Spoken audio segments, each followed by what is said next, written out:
Salut! Donc comme tu l'as compris, aujourd'hui je vais te parler de mon dernier grand défi que j'ai réalisé il y a un an, la Grande Traversée, un défi solidaire, défi caritatif pour la lutte contre le cancer de l'enfant, qui consistait à traverser la France d'est en ouest, du lac Saint-Point, donc des montagnes, jusqu'à la Tranche-sur-Mer, l'océan Atlantique. Voilà, en ligne droite, donc trajectoire 100% inédite.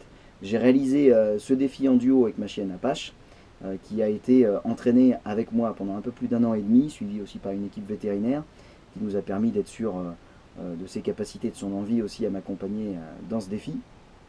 Et puis après, c'était la mascotte, hein. C'est surtout ça qui était important. La vraie mascotte de cette aventure, la vraie vedette, c'était elle.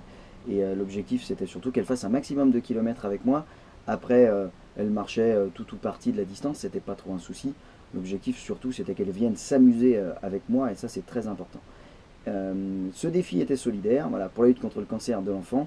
On avait pour objectif, le soir après ce marathon-là, de rencontrer, d'aller dans les villages, de rencontrer les habitants, de faire des conférences ou de faire des rencontres un peu à la bonne franquette, voilà, tout simplement autour d'un verre, de manière à expliquer notre projet, ce pourquoi on venait et on se déplaçait dans leur village. Euh, Pas juste le fait de faire un marathon par jour, de traverser la France, mais bien au contraire de pouvoir parler donc de la lutte contre le cancer de l'enfant. Cette trajectoire, elle est inédite, on l'a créée spécialement pour ce projet.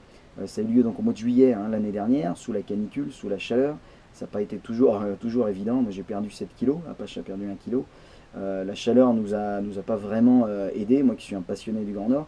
Mais c'est pas grave, ça fait partie des aléas de l'aventure. On a forcé un peu plus, c'est tout. Et puis il faut savoir que j'étais quand même entouré d'une équipe, hein, surtout parce qu'il y avait quand même Apache. Et il était hors de question que le chien avance sous la contrainte.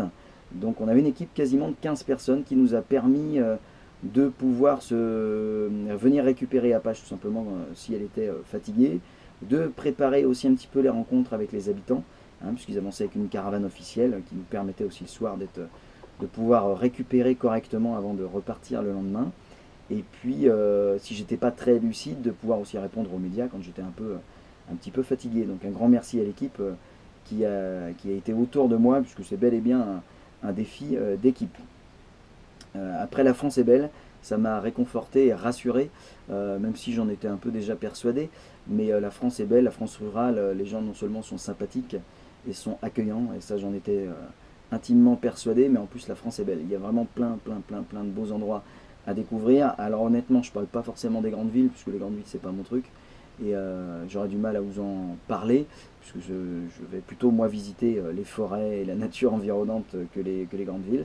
Mais la ruralité plus particulièrement et les petits villages, bien souvent méritent vraiment d'être visités, de par la sympathie des gens qui y habitent et de par la nature en fait hein, qui peut les entourer.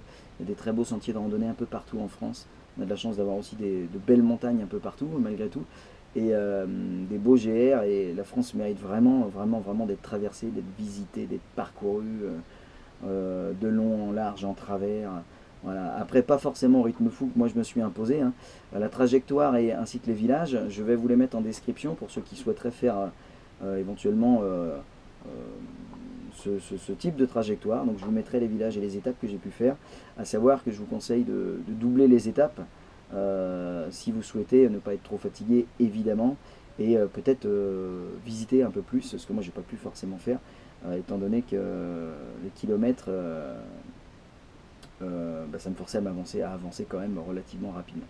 Voilà. Donc voilà pour ce beau et grand défi. Si vous avez envie d'en savoir un peu plus sur ce défi, donc c'est l'objet de mon dernier récit de voyage hein, qui est sorti début juin.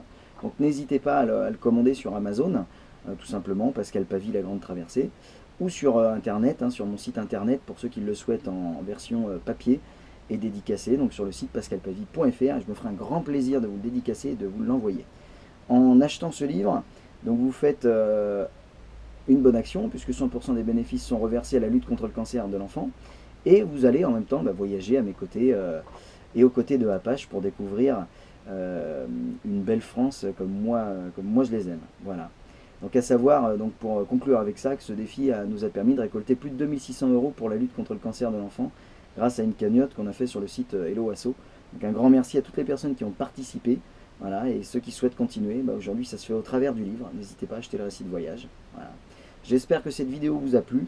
N'hésitez pas à liker, à vous abonner, à appuyer sur la petite cloche, hein, puisqu'on a énormément de vidéos qui vont venir, qui vont parler vraiment du vivre mieux, d'écologie, de ma vie à la ferme, ainsi que de mode de vie alternatif durable.